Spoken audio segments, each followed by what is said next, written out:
I'm Riley, 27, and if you told me 2 years ago I'd be staring down my own family like a chessboard where I'm the only piece left standing, I'd have laughed. Not because it's funny, but because I spent most of my life thinking I could outrun the patterns stitched into our DNA.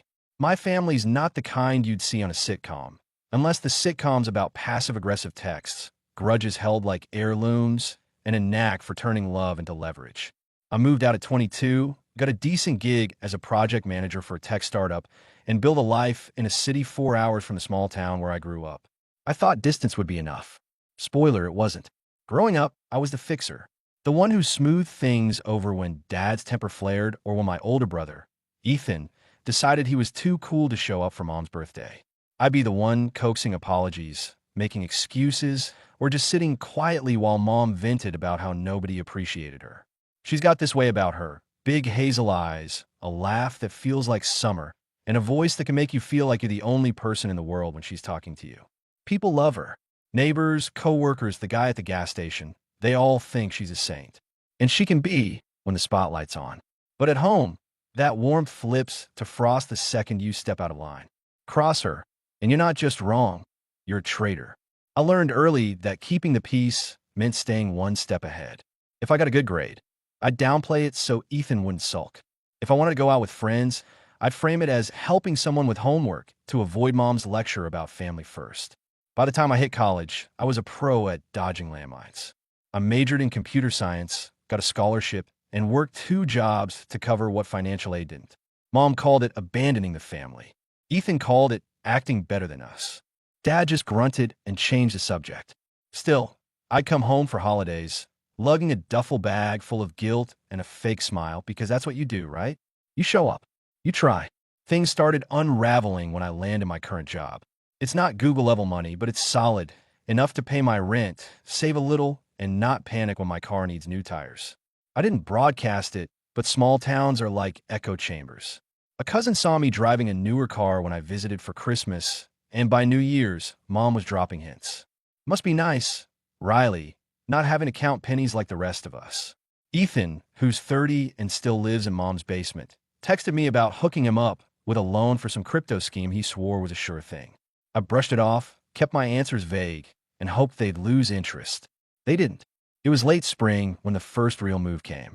I was scrolling through my phone after a long day, half watching some true crime doc, when a group chat notification popped up.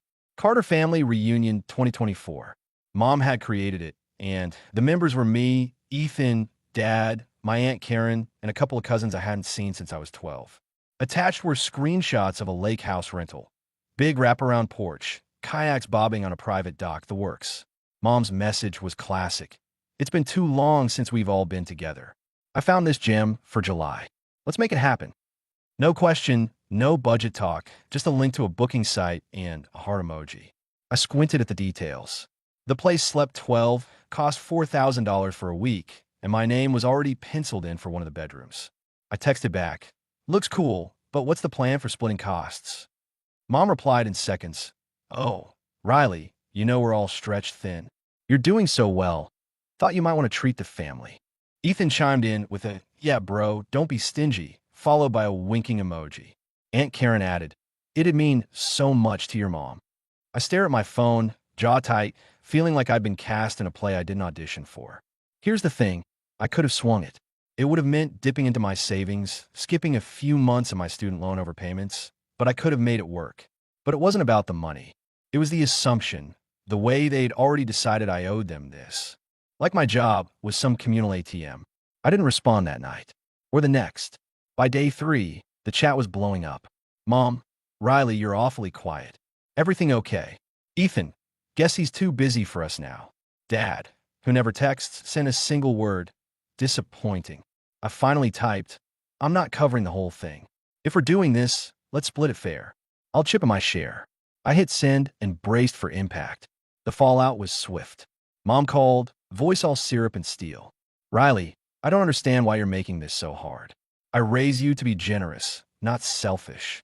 Ethan sent a voice memo, half laughing, half snarling. "You really think you're above us, don't you?" Aunt Karen left a voicemail about family values and how money shouldn't come between us.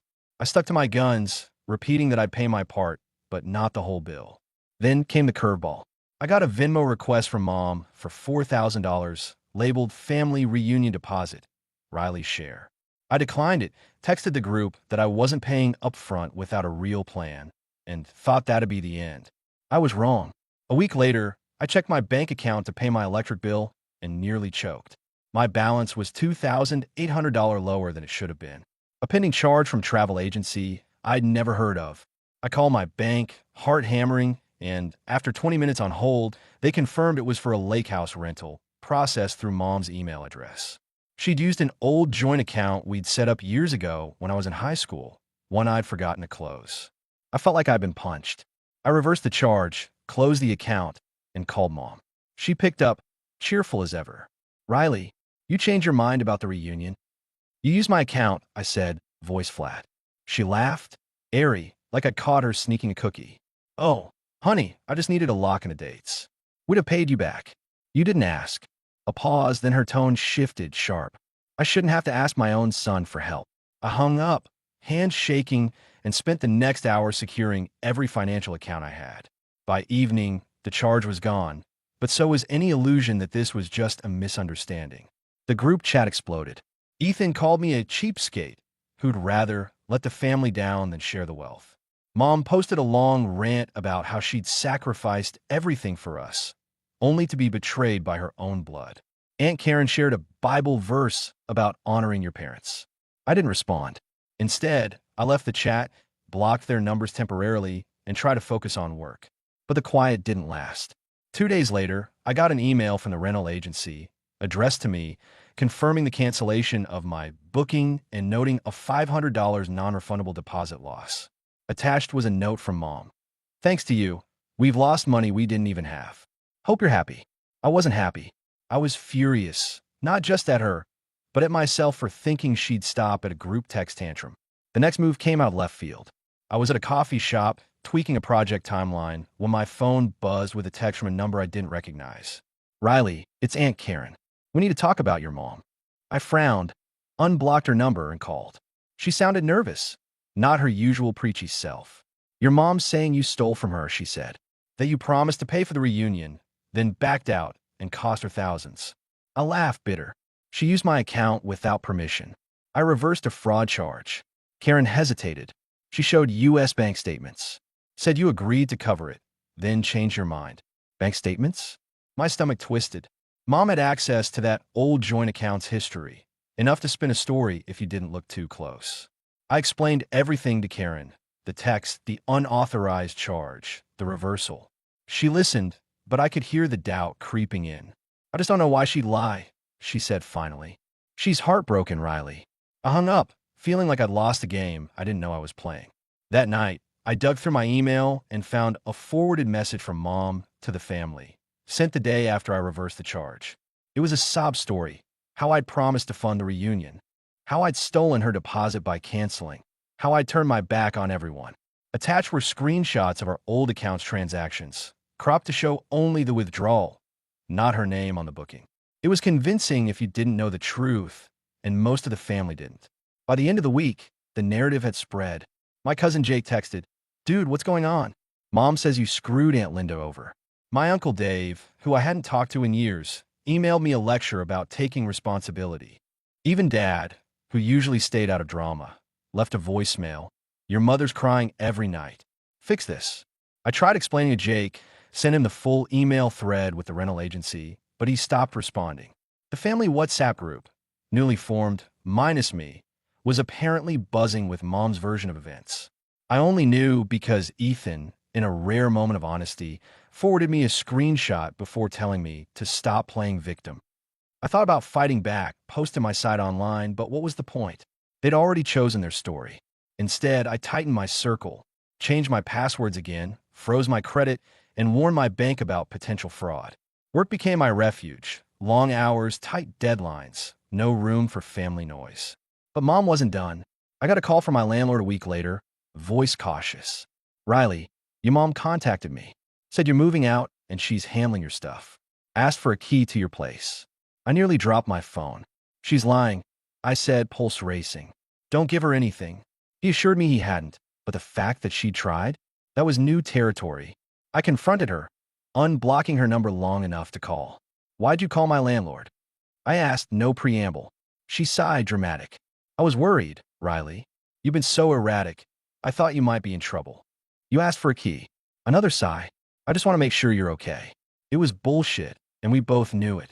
I hung up, blocked her again, and emailed my landlord to flag any future contact from her as unauthorized. But the unease stuck with me, like a shadow I couldn't shake.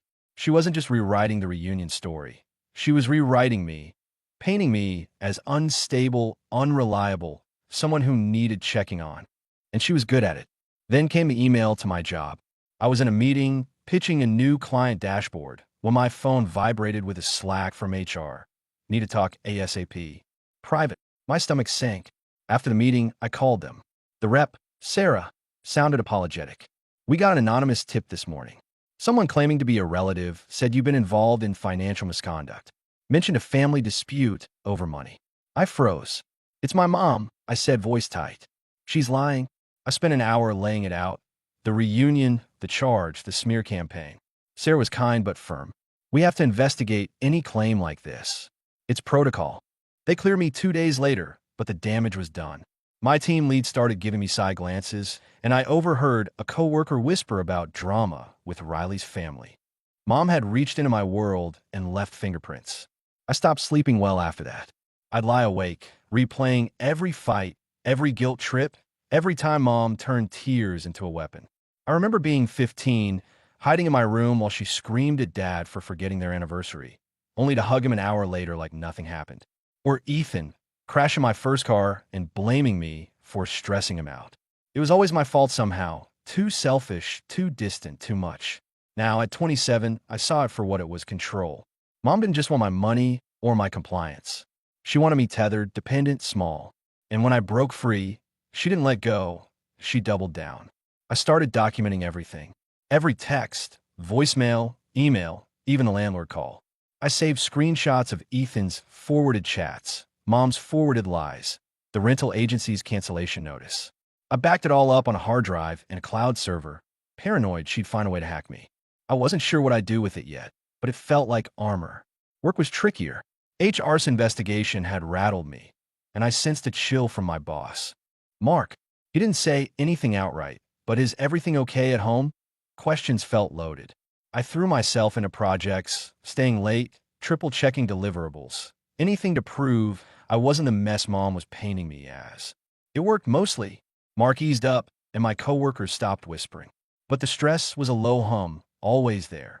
Then Ethan showed up. It was a Saturday, mid-afternoon, and I was cooking chili when someone pounded on my door. I checked the peephole. Ethan, unshaven, wearing a hoodie that looked like it hadn't been washed since Obama was president. I opened the door an inch. "What do you want?" He shrugged, hands in pockets. "Just talk. Can I come in?" I didn't trust it, but curiosity won. I let him in, keeping the chain on until he was inside. He flopped onto my couch, eyeing my apartment like he was pricing it. "Nice place. Job must be treating you good." I crossed my arms. "Say what you came to say." He sighed, running a hand through greasy hair. "Mom's losing it, man. She's telling everyone you're like unhinged. Says you threatened her over the phone." My jaw dropped. "Threatened her? I barely talked to her." He nodded, almost sympathetic. "Yeah, I know. But she's got Karen and Dave convinced you're having some breakdown. Even Dad's buying it." I laughed sharp. "And you? What do you think?" He hesitated, and that was answer enough. "I think you're making it worse," he said finally. "Just pay for the damn reunion, or apologize, or whatever. She won't stop until you do." I stared at him, this guy who'd borrowed my clothes, eaten my food, leaned on me his whole life, and realized he wasn't here to warn me. He was here to push Mom's line. "Get out," I said, voice low. He blinked, surprised. "Come on, Riley, out." He stood, muttering about me being just like her, and left. I locked the door, deadbolt and all, and sat there, chili burning on the stove.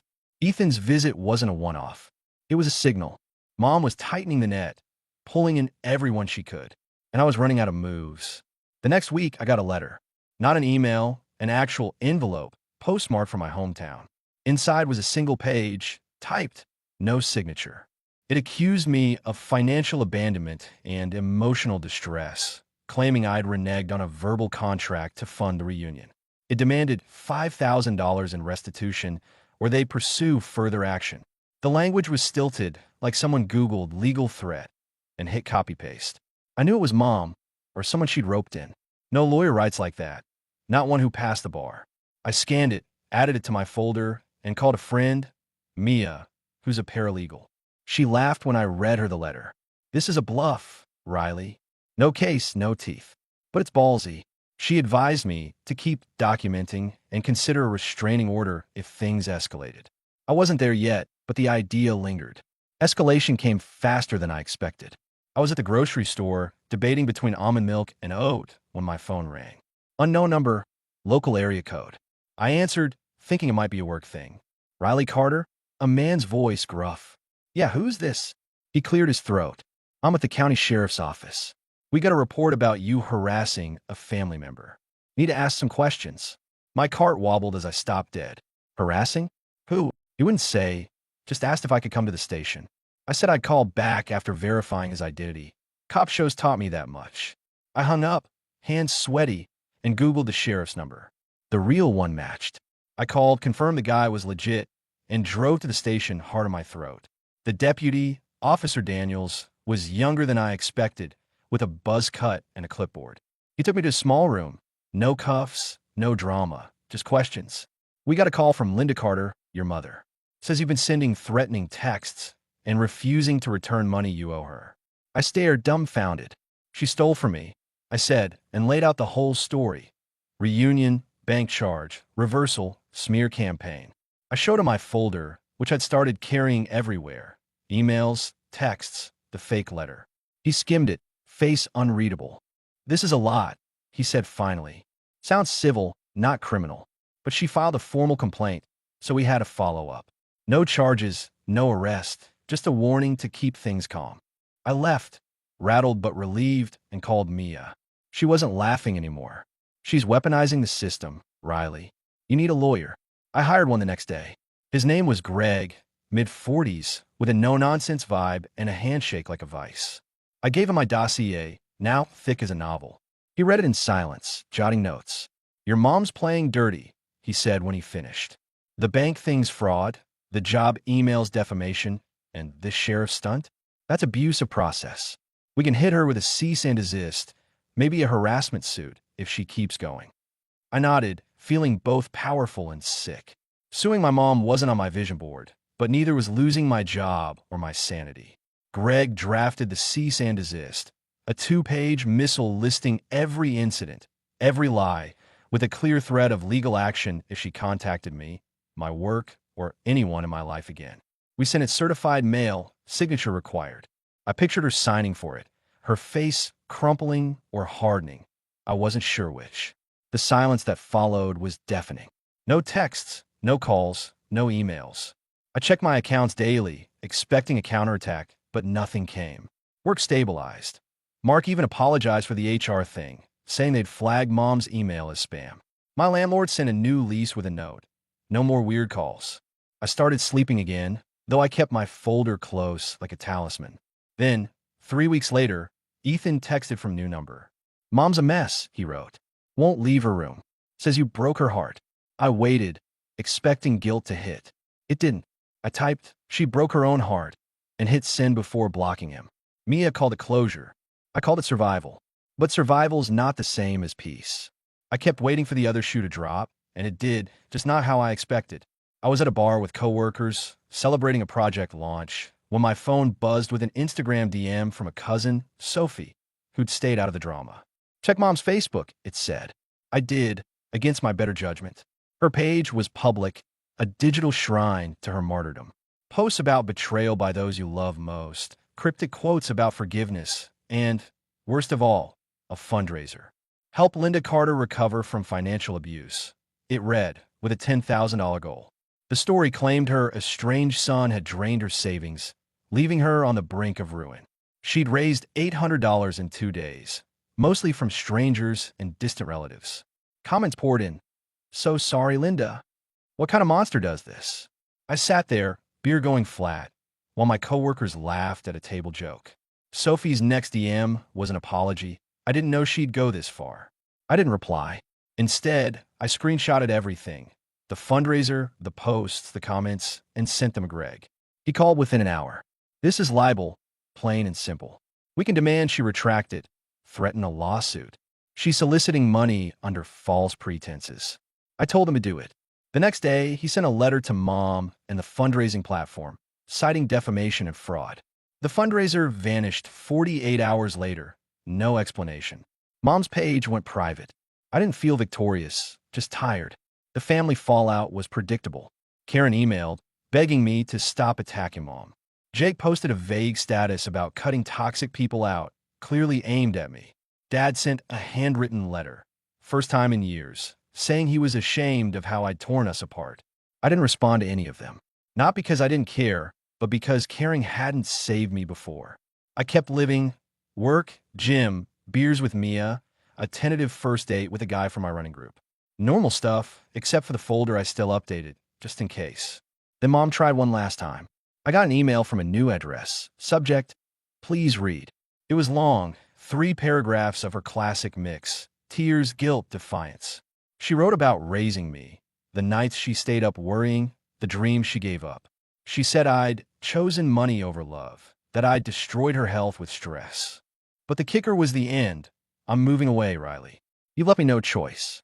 I hope one day you'll regret this. No apology, no accountability, just a final twist of the knife. I didn't reply. I forwarded it to Greg, added it to the folder, and deleted it from my inbox.